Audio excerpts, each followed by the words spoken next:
एक hard fact है कि जो जन्मा है वो मरना है, बट मरना कोई नहीं चाहता है। मैं भी उनमें से एक हूँ। मैं भी मरना नहीं चाहता, चाहे मौत क्यों ना आ जाए, पर मैं उस दरवाजे फिर से भी वापस आना चाहता हूँ। 18.5 साल होने पर मैं फौज में भर्ती हो गया और उस टाइम इमरजेंसी इंडिया में लगी हुई थी, क्योंकि 71 वार हुआ था और उसके बाद भी इमरजेंसी लगी हुई थी। उस इमरजेंसी में मेरी जो एनरोलमेंट हुआ था, उसके बाद एक अपग्रेडेड बटालियन में हमको भेज दिया गया, जहां पर physics, chemistry, math and military की जो बेसिक ट्रेनिंग वो साथ साथ चलती थी।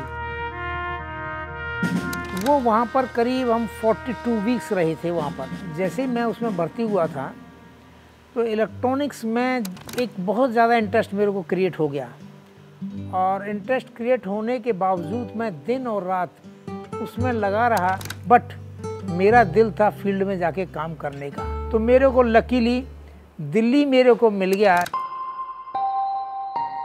तो यहाँ जब मैं था तो साथ में मेरे बच्चे भी थे दिल्ली में ही। तो संडे था, संडे के टाइम पे मैं शाम को यहाँ आया हुआ था, रेजिडेंशियल यूनिट्स में आया हुआ था किसी काम से। जैसे ही मैं वहाँ से निकला मेरे को चेस्ट में पेन होने लगा, बड़ा सीवियर पेन हुआ। तो मेरे रास्ते में ही मेरी यूनिट और मेरे जो क्वार्टर था इसके बीच में हमारा एक डिस्पेंसरी होता है, वहाँ पर एक डॉक्टर साहब और नर्सिंग असिस्टेंट वगैरह बैठते हैं। वहाँ पर उन्होंने मेरे को तुरंत मेरा मेडिकल चेकअप किया। तो मुझे इतना ध्यान है, इंजेक्शन की जो सुई मेरे चुभी थी उसका मुझे ध्यान है, सुई कब निकली मुझे ध्यान नहीं है। और मैं करीब 72 आवर्स बेहोश कंडीशन में पड़ा रहा। मेरे को लो मेडिकल कैटेगरी कर दिया गया था, तो आगे प्रमोशन के चांसेस बहुत कम थे। सो आई लेफ्ट आर्मी। तो उस टाइम मेरी सर्विस जो हो चुकी थी 17 ईयर्स 37 डेज हो चुके थे।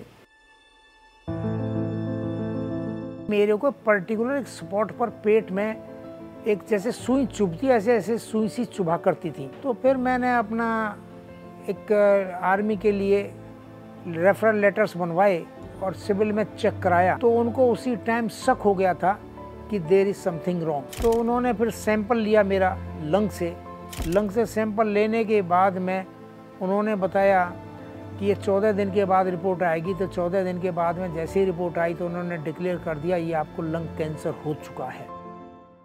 जब लंग कैंसर हो गया तो मेरा बस पैरों तले जमीन खिसक गई।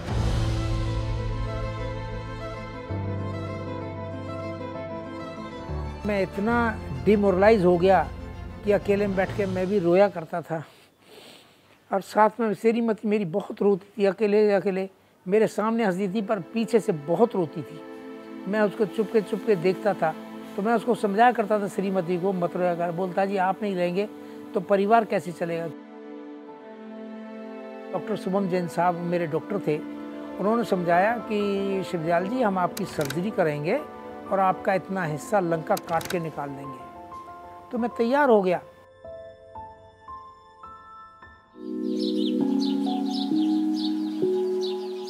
Early to bed and early to rise, ये मेरे सिद्धांत हैं। ये आर्मी में यही सिद्धांत चलता है। मैं उसको अभी भी बड़ा स्ट्रिक्ट फॉलो करता हूँ और मैं अपने आप को बहुत स्वस्थ महसूस करता हूँ। अभी अर्ली इन द मॉर्निंग उठना, गर्म पानी पीना, उसके बाद मैं और मेरी श्रीमती दोनों पार्क में घूमने के लिए जाते हैं।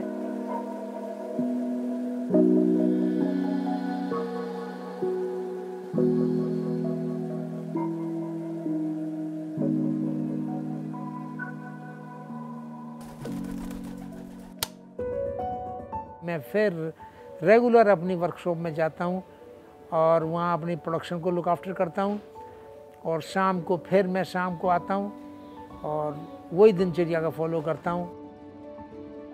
मेरा सीसीटीवी कैमरे का बिजनेस है। लेंसा इलेक्ट्रॉनिक्स इंडिया वर्मा जी को लोग जानते हैं। मेरी क्वालिटी और कंट्रोल फौजी हूँ, फौज की तरह मेंटेन करता हूँ और करता रहूँगा। No compromise in quality at all, चाहे इंस्ट्रूमेंट बिके या ना बिके। आर्मी का जो जवान होता है वो बुढ़ा कभी नहीं होता। आज मेरी 70 साल उम्र हो गई है, अभी भी मैं घोड़े की तरह चलता हूँ, काम करता हूँ। मैं शिवदयाल वर्मा, मैंने कैंसर को हराया है और मैं बहुत ही आगे एक सुंदर स्वच्छ जीवन व्यतीत करना चाह रहा हूँ और कर रहा हूँ और करता रहूँगा। धन्यवाद, नमस्कार। 1 in 9 Indians is vulnerable to cancer, but early detection can save lives. Federal Bank and News 18 Network present Sanjeevani, United Against Cancer. Knowledge partner Tata Trusts. याद रखें, स्क्रीन करें।